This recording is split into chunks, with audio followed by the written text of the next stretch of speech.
Sì, molto anche emozionato, ma è molto importante lo ringrazio per questa fiducia che è stata posta in me. Sicuramente c'è un lavoro da fare di squadra anche qui.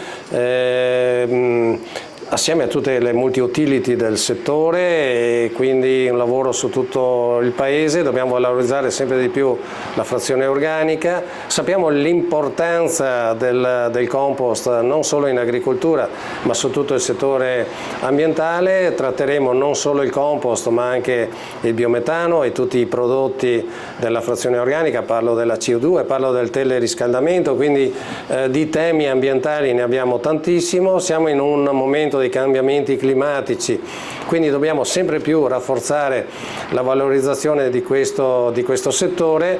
Di lavoro da fare ce ne abbiamo tanto, abbiamo tutto il paese da investire su questo tema. Non siamo da soli, perché chiederò la collaborazione anche di tutte le associazioni ambientali, a partire da Legambiente, con la quale sono già in contatto, e quindi credo che insomma di lavoro ce ne sarà tanto da fare e speriamo di riuscire a far sì che tutti quanti assieme riusciamo a migliorare e ad affrontare i cambiamenti climatici attraverso la valorizzazione dell'ambiente. Credo che il CIC è cresciuto molto in questi anni. In questo momento rappresenta 150 multi-utility in tutto il paese, e quindi sicuramente è un lavoro anche difficile ma sicuramente anche entusiasmante da fare con coraggio.